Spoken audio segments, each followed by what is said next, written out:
guys, welcome back to our YouTube channel. In this video, I'm going to be showing you how to paint the trim around all the windows and doors, and also how to paint the baseboard all around the perimeter of the house. This project we actually started yesterday, and our goal was to finish it the same day. Unfortunately, one of our workers, he had to leave early, and I completely forgot about that. So my plan, my idea was to finish it yesterday, but because he had to leave like 3-4 hours early, then we weren't able to finish it yesterday.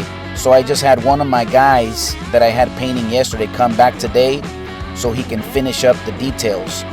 The good thing, if you check the video before this one, I recorded the entire process of how we painted the walls and the ceiling.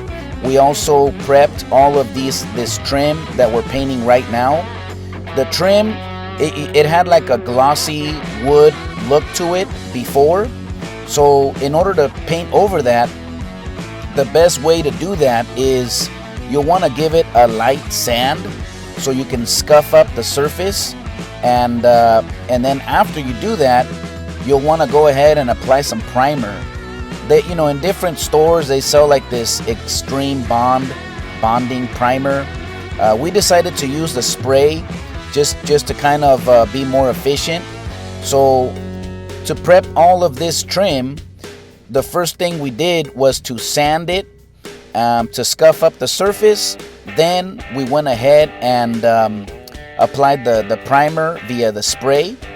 And once that dried, we went ahead and started painting directly on all of this trim and baseboard.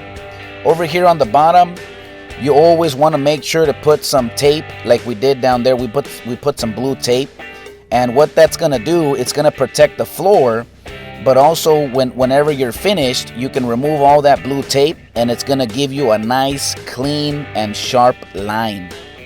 Over here around the windows, we didn't really need, or we didn't put any tape because we were able to just cut in all the edges, and then the rest we're just applying it with the roller like you see right here. So those are the two simple tools that we are using to apply all of this white paint. We're giving it 2 coats to make sure everything is nice and sealed, and the color, it gives us the result that we're looking for. But the 2 simple tools that you'll need is a roller. We're using a 4-inch wide foam roller. We love that one because all you got to do is wet it and have it a little bit moist before you start using it, and that one, it will give you a super nice quality finish. Almost like, pretty much it will look like if you sprayed it. And the other tool we're using is this brush right here. We're using a good quality brush that will help you get into all the cut lines and all like the corners and edges and things where the roller can't really get to. You can go ahead and just get in those areas with the brush. And those are the 2 simple tools. So once you have that dialed in, you can go ahead and start on one end like we did over here. We kind of started in the kitchen area. We had a bunch of windows to work on, and we just worked our way all the way down to this front main entry door. When we were looking at this front door trim, we decided to remove the entire door, so it will give us a lot better access, and we can just work a lot way better, than having the door there. And so that's what I recommend for you guys to do, is just, if you can, take out the door temporarily so you can get to all the nooks and crannies, paint everything. So right now, this is kind of like the end point. This one we hadn't painted yesterday. We weren't able to get to it. So right now we're actually putting in the first coat of the paint. And once we get done with the first coat, we're gonna go back to the to the dining area and kind of work our way again all the way to this point. And basically for the trim and the baseboard and everything, we gave it 2 coats, maximum 3 coats of the white paint, and that was more than enough to give us that nice quality finish look. Once you're all complete, right here, this is all done over here, so we're gonna go ahead and install the curtains back. That one, it just has like 2 metal hardwares on either end. We just attach those back with some screws. Then afterwards we'll install the curtain rail on those brackets, and then afterwards there's like these 2 plastics that will hold the front fascia decorative piece.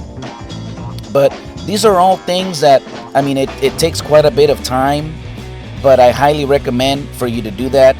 We've seen some people before that they just paint around it, and they work around it the best they can. But the problem with that is, you know, you'll end up getting paint on the actual curtain, and it's just, you won't get that nice finish all the way around. So it takes a little bit of time, but it's highly worth it, so you can work a lot more comfortable and just, you know, way better. So we took that time. We removed all the curtains. We had to move, you know, some furniture, a few like wall hanger decoration pieces. We took those out. So, you know, yesterday we were able to paint the entire ceiling of the kitchen, the dining, and the living room area. Then we also painted the walls. These walls used to be like a light gray color, and the client wanted to switch that to a white. So because, you know, the roof was pretty low, and by painting everything white, it was going to make the room and the space feel a lot more spacious. So in order to do that, we went ahead and for the light gray wall color, we painted it 2 times. So this is the result after, you know, this is basically like the second day. Once everything has dried and everything is done, you can see how everything just opened up. You know, this is the walls right here, fully complete. The trim, the baseboard, the ceiling, all of this area fully painted and all complete with the, you know, the curtains put back. There's still some furniture we got to put back in place, but this is mostly showing you the result of how everything turned out.